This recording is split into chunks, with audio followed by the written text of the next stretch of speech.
Hello students, आज का हमारा जो टॉपिक है दैट इज फाइलम। क्योंकि लास्ट फाइलम तक हम लोग आर्थ्रोपोडा तक पढ़ चुके थे, तो अगला फाइलम है हमारा मोलस्का। अब आर्थ्रोपोडा तक तो लोग बड़ी आसानी से पढ़ लेते हैं। उसकी वजह है कि आर्थ्रोपोडा पढ़ते वक्त हमें कोई ना कोई मेंबर जो है हमारे जहन में रहता है और तब हम उसके अनुसार पढ़ पाते हैं। लेकिन इसके आगे का जो फाइलम है, बीच में बड़ा गैप हमने देखा है, ज्यादा क्वेश्चंस गलत बहुत ज्यादा होते हैं। तो ये मोलस्का, एकार्डर्मिटा और हेमिकॉर्डा। उसके बाद फिर जब हम कॉर्डा में एंट्री करते हैं तो फिर बच्चों को हमने देखा है क्वेश्चन की जो गलतियां हैं वो काफी मिनिमाइज हो जाती हैं। तो इसलिए इस जगह पे थोड़ा ध्यान देंगे हम लोग। तो पहले हम आपको बिल्कुल जो इम्पोर्टेंट बातें हैं वो कर दें, आपको जो बहुत जरूरी हैं। जैसे सबसे पहली बात आती है, it is the second largest phylum. Second largest phylum.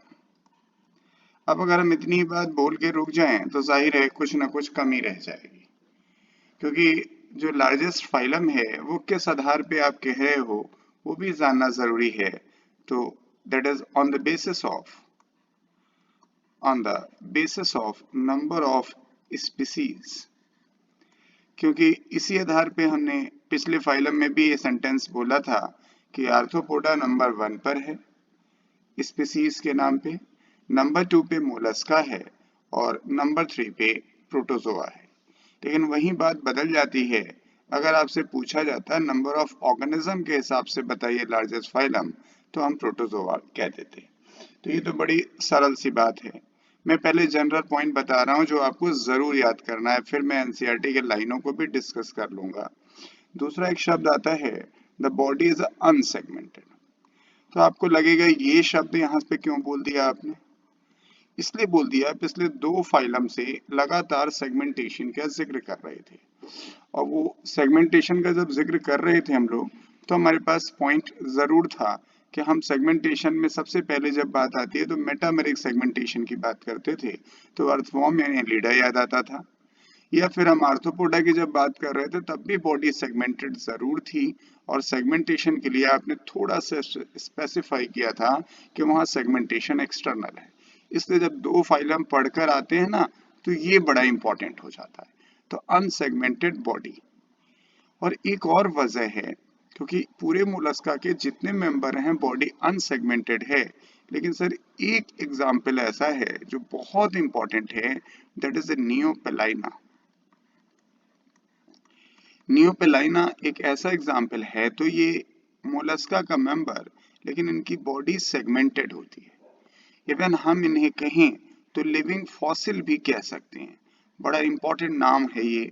Living fossil हम उन्हें कहते हैं जिनमें हजारों लाखों सालों से कोई इवोल्यूशनरी चेंज नहीं हुआ, तो इनकी बॉडी सेगमेंटेड है। सेगमेंटेड बिल्कुल वैसे जैसे आपको अर्थवॉर्म की फीलिंग आ जाएगी, उस तरह की फीलिंग है यहाँ पर नियोपेलाइना। तो सर होनी भी चाहिए, क्योंकि इसका जो फीचर है नियोपेलाइना का वो वहीं से मैच करता है, because it is a connecting link between Annelida and Mollusca. तो ये बात जब आप पढ़े ना तो साथ में सर पेरीपेटस जरूर याद रखिएगा, क्योंकि हम ये मानते हैं कि एनीलिडा भाई जो हमारे इवोल्यूशनरी एविडेंसेस है उसके हिसाब से देखें तो इससे 2 फाइलम आगे चल के इवॉल्व हुए। एक सर आर्थ्रोपोडा, ये मैंने पिछले फाइलम में आपसे बात कर ली थी, आर्थ्रोपोडा, और दूसरा है मोलस्का।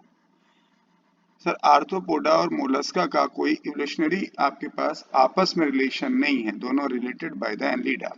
अब यहाँ पर अलग अलग जगह पर आप देखें तो जब हम एनीलिडा से आर्थ्रोपोडा पे जाते हैं तो वहाँ एक एग्जाम्पल आपने पढ़ा था पेरीपेटस, यस, और यहाँ पे जो एग्जाम्पल पढ़ रहे हैं वो नियोपेलाइना।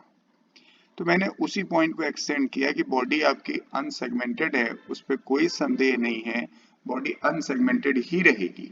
लेकिन सर दिक्कत सिर्फ एक बात की थी कि अनसेगमेंटेड बॉडी के साथ आप ये भी जोड़ के रखें कि सर वहां पर एक एग्जाम्पल और है जहां बॉडी सेगमेंटेड पाई जा सकती है। तो ऐसे कहने को तो 2 पॉइंट हो गए कि लार्जेस्ट फाइलम है, सेकंड लार्जेस्ट, और बॉडी अनसेगमेंटेड है। एक बहुत महत्वपूर्ण लाइन जाने जिससे ये फाइलम सारे फाइलम से अलग हो जाता है। इनका शरीर जो है, बॉडी इज डिवाइडेड, बटा हुआ है। बॉडी इज डिवाइडेड 3 हिस्सों में बटा हुआ है। एक सर हेड है, दूसरा है मस्कुलर फूट। मस्कुलर फूट, आप सोचोगे फूट कह दो, मस्कुलर क्यों कह रहे हो? मस्कुलर इसलिए कि इसके पहले जो आपने फाइलम पढ़ा ना, उसमें भी कहीं ना कहीं अपेंडेजेस या कुछ पैर जैसी बात कही गई, या उससे पहले भी आपने कहीं पैरापोडिया पढ़ा होगा, काइटनस सिटी पढ़ी होगी, लेकिन वहां पर ये मस्कुलर शब्द इस्तेमाल नहीं हुआ होगा, इसलिए ये फीचर है इसका। और एक तीसरा है शब्द, and that is a visceral hump. Visceral hump,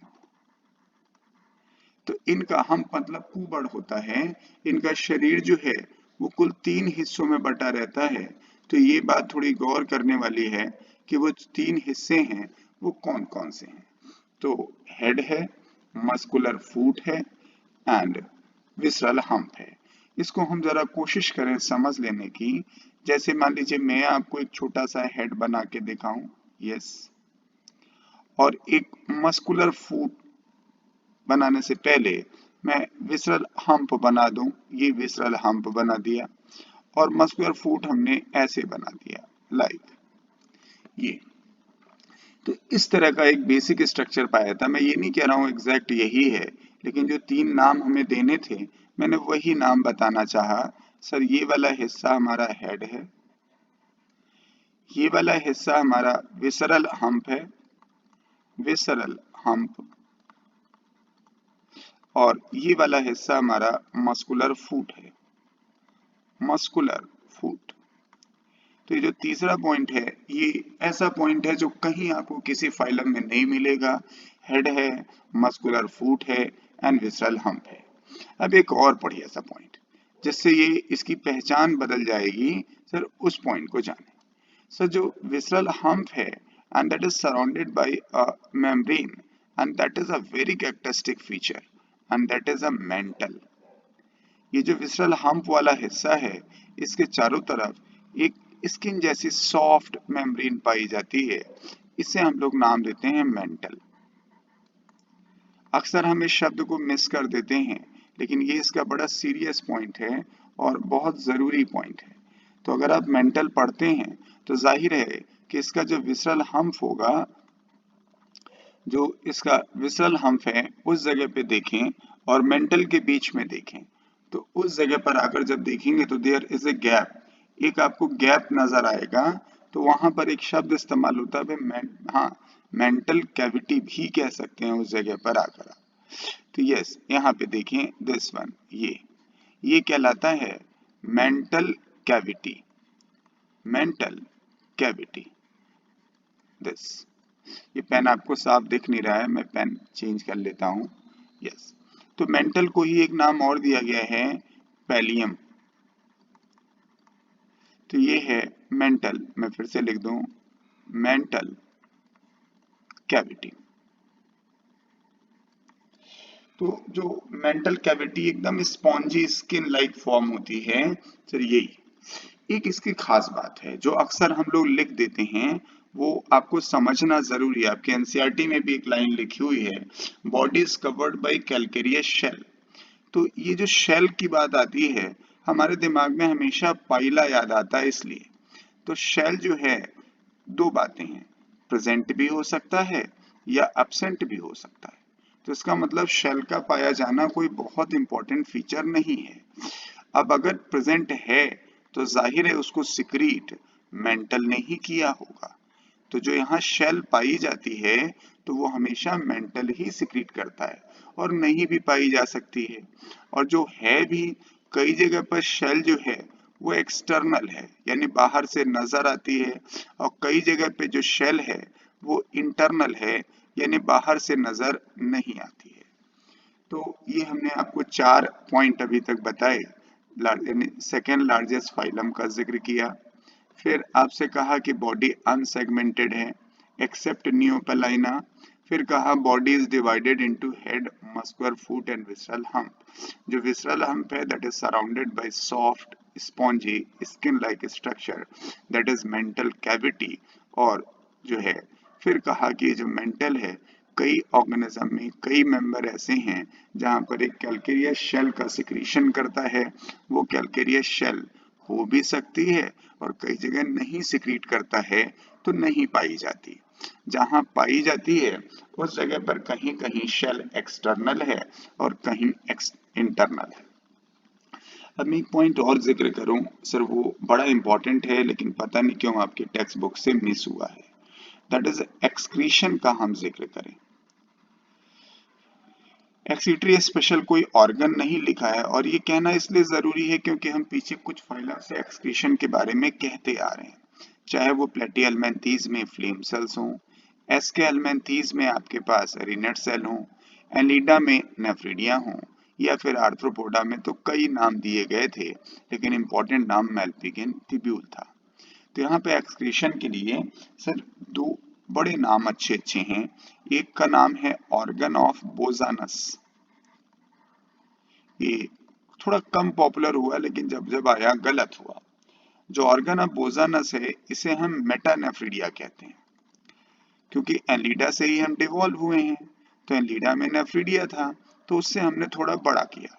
even इसको लोग एक और नाम देते हैं जब समझ में कम आता है, कहते हैं इज नथिंग बट से सैक लाइक किडनी, लेकिन मैं नहीं प्रेफर करता क्योंकि किडनी शब्द का प्रयोग मैं इनवर्टिब्रेट में नहीं करता। तो इसमें इस तरह का स्ट्रक्चर एक पाया जाता है, लाइक ये गुब्बारे जैसा दिखेगा आपको, तो इसलिए लोगों को ऐसा लगता है कि जैसे किडनी थोड़ा सा एक बल्ब जैसा स्ट्रक्चर होता है, इस तरह का दिखाई देता है। हालांकि एक और है आपके पास इसमें and that is named as an Keber's organ. Keber's organ तो बहुत डिटेल में नहीं जाएंगे, मैं सिर्फ इनके नाम जताना चाहता था कि कहीं पर ऑर्गन ऑफ बोजानस है और कहीं पर केबर्स ऑर्गन है।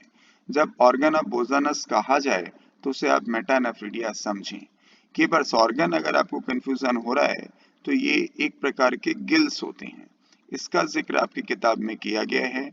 यस, और गिल्स जो होते हैं वो मोनोपैक्टिनेट होते हैं, एक ही तरफ होते हैं, मोनोपैक्टिनेट गिल्स। लेकिन इनका फंक्शन दो है, एक्सक्रीशन भी है और रेस्पिरेशन भी है। तो इसका जिक्र जरूर आपकी किताब में किया गया है कि इनमें फेदर लाइक गिल्स पाए जाते हैं और उन फेदर लाइक गिल्स की वजह से हम सर उनका नाम दे देते हैं। तो जनरल बातें जो इंपॉर्टेंट बातें थी वो हमने कर ली हैं। अब मैं एक एक करके आपको पॉइंट की जिक्र करूं जो आपकी टेक्स्ट बुक में है। सबसे पहला पॉइंट लिखा है and that is second largest phylum. Second largest phylum जो मैंने अभी आपको बताया कि on the basis of number of species. दूसरा पॉइंट है कि ये सर हैबिटेट की बात कर रहे हैं, लिखा है टेरेस्ट्रियल हो सकते हैं, जाहिर है जमीन पर पाए जा सकते हैं, या इक्वेटिक होते हैं यानी जमीन और पानी दोनों पर पाए जाते हैं, और पानी में भी पूरा अलग अलग जगह पर, कुछ फ्रेश वाटर हैं और कुछ मरीन मेंबर हैं यानी समुद्र में पाए जाते हैं। हालांकि ये लाइन बहुत इंपॉर्टेंट नहीं है हमारे लिए। फिर नेक्स्ट पॉइंट लिखा है कि organ system grade of body of organisation.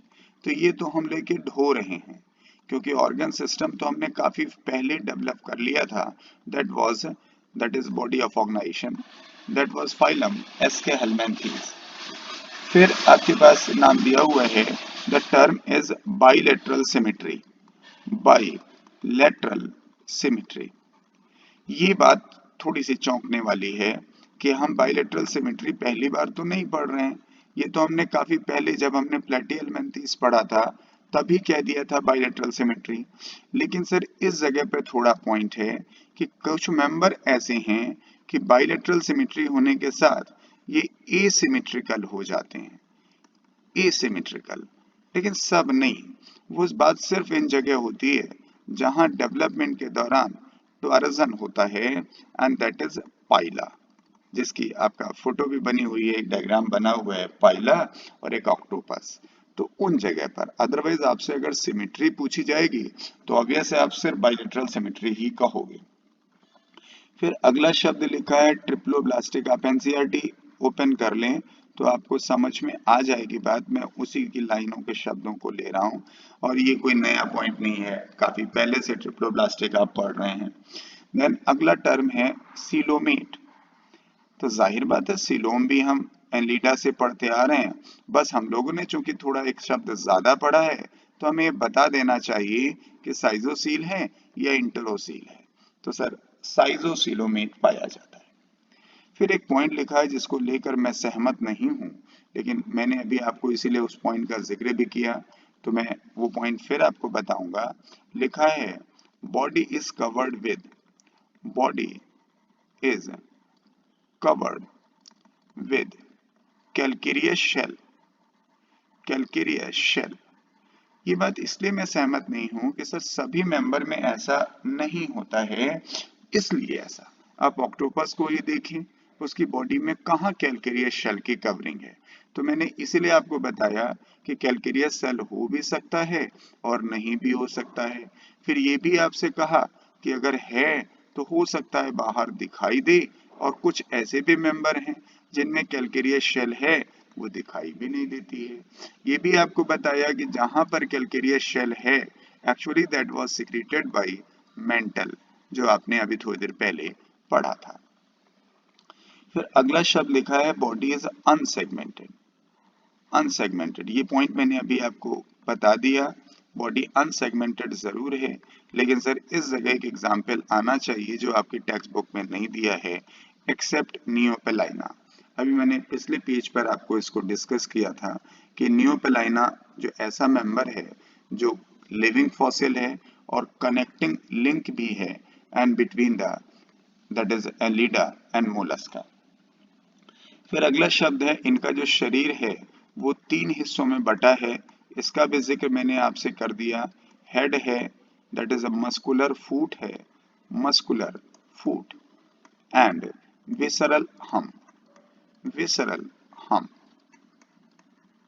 Yes, यानी ये हमने डायग्राम बना के आपको बताया। फिर एक पॉइंट बोला गया कि दिस विसरल हम्प, जो हमारे पास यहाँ विसरल हम्प दिखाई दे रहा है, and yes that is surrounded by mental. ये इसका बड़ा इंपॉर्टेंट फीचर है। पता नहीं क्यों ऐसा होता है कि जब हम मोलस्का पढ़ते हैं तो हमें कैल्केरियस शेल तो याद रहता है लेकिन मेंटल याद नहीं रहता है।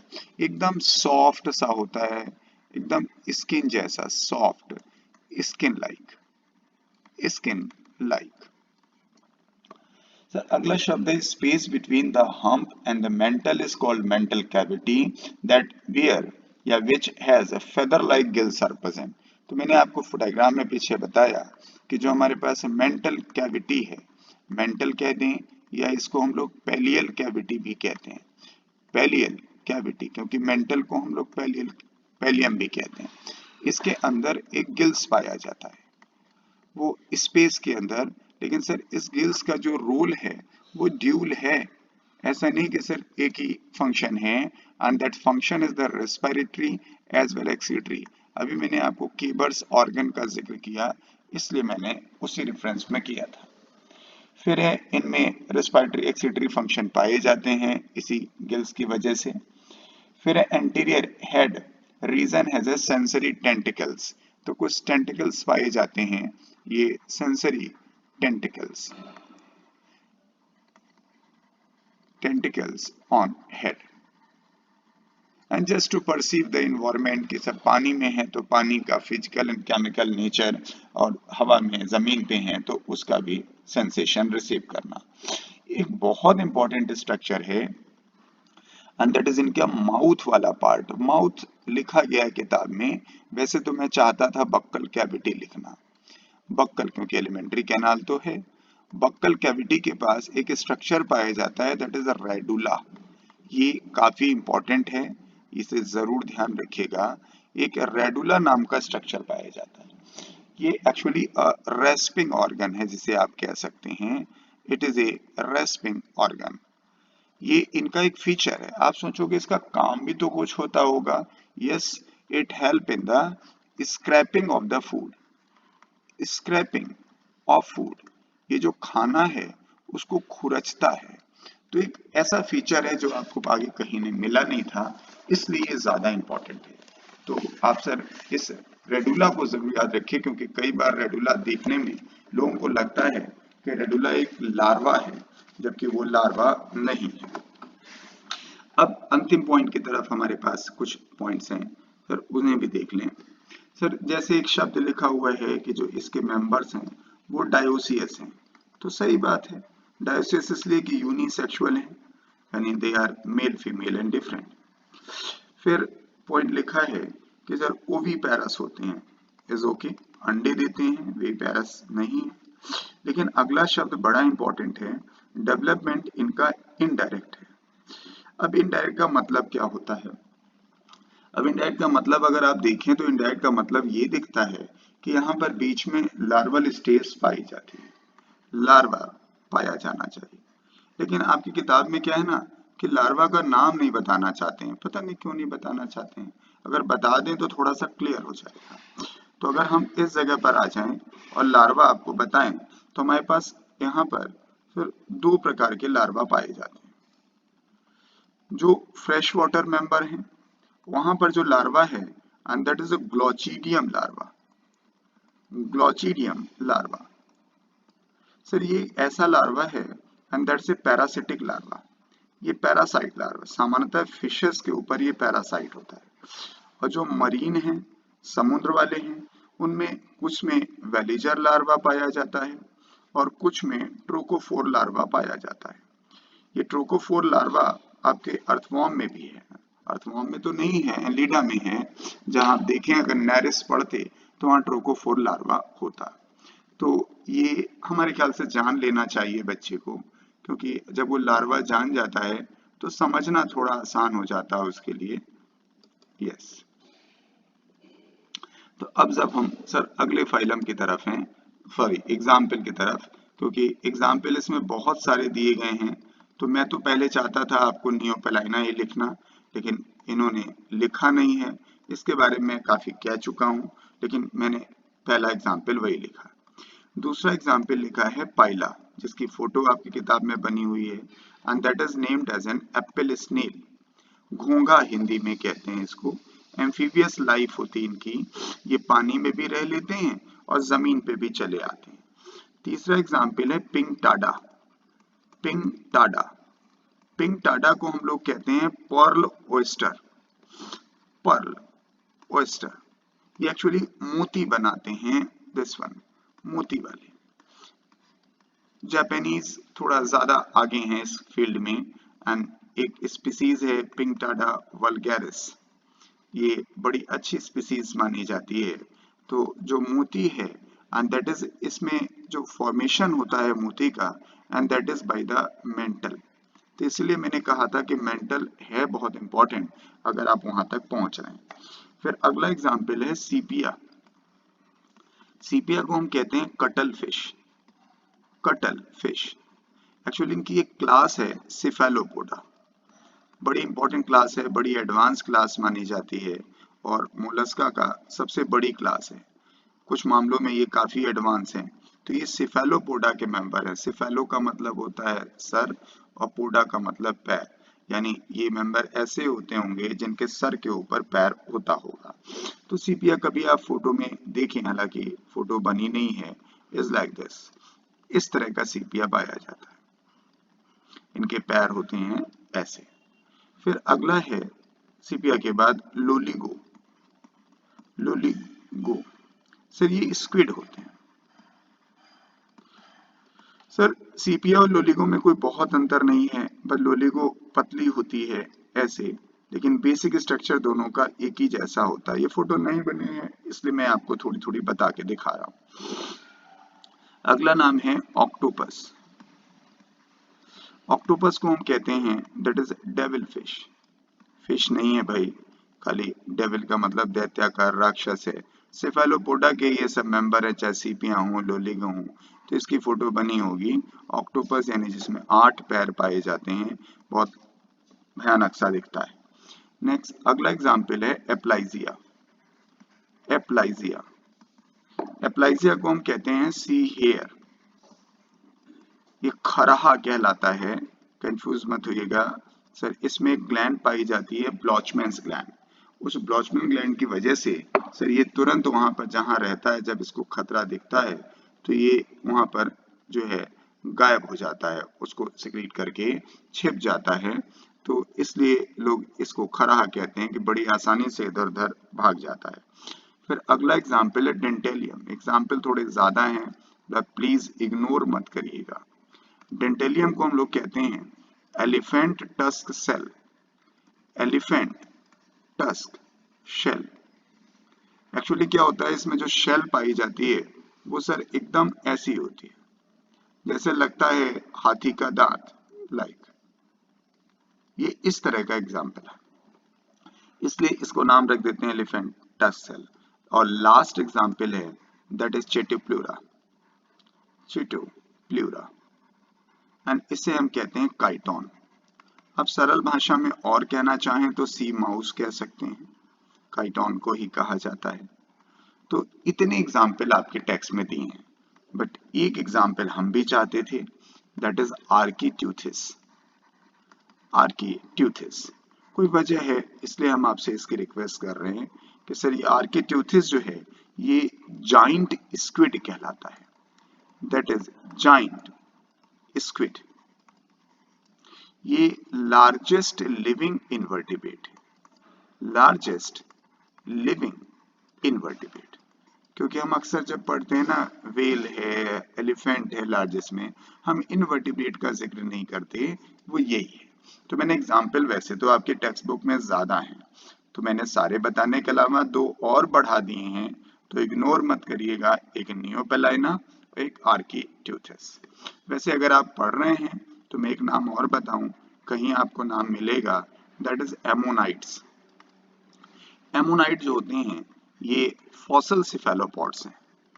फॉसिल सिफेलोपॉड, जब कभी आप इवोल्यूशन पढ़ेंगे तो वहां पर जिक्र आएगा, ये ऐसे सिफेलोपॉड्स हैं या मोलस्क हैं जो एक्सटिंक्ट हो गए हैं, आज उनके सिर्फ फॉसिल्स पाए जा रहे हैं, इसलिए उनका नाम आता है एमोनाइट। तो ये एग्जाम्पल में तो नहीं लिख रहा था मैं, इसीलिए मैंने आपको इसको अलग से बताया। तो ये रही बात हमारे फाइलम मोलस्का की। तो आपको कैसा लगता है, मैं जरूर चाहूंगा कि आप जानें इसे और इसे पढ़ें। एक्चुअली मैं बीच में थोड़ा गायब हो गया था बिकॉज द रिजल्ट्स आ गए थे नीट के या जेईई एडवांस के, तो कुछ ऐसी प्रॉब्लम थी। अदरवाइज आई विल ट्राई कि मैं रोज एक लेक्चर आपको जरूर डिलीवर करूं, लेकिन मैं गुजारिश यही करूंगा कि कोई भी ऐसा लेक्चर जो होता है, जो एकेडमिक लेक्चर होता है, that is just not only for pleasure. इसके लिए आपको सिंसियरिटी जरूर चाहिए, आप वो डेडिकेशन लेकर बैठें कि हमें सीखना है, तभी आप सीख सकते हैं। आप सोचेंगे कोई ऐसी चीज सर बता देंगे इस यूट्यूब में जैसा हम लोग करना सोचा करते हैं, तो वो गलत है।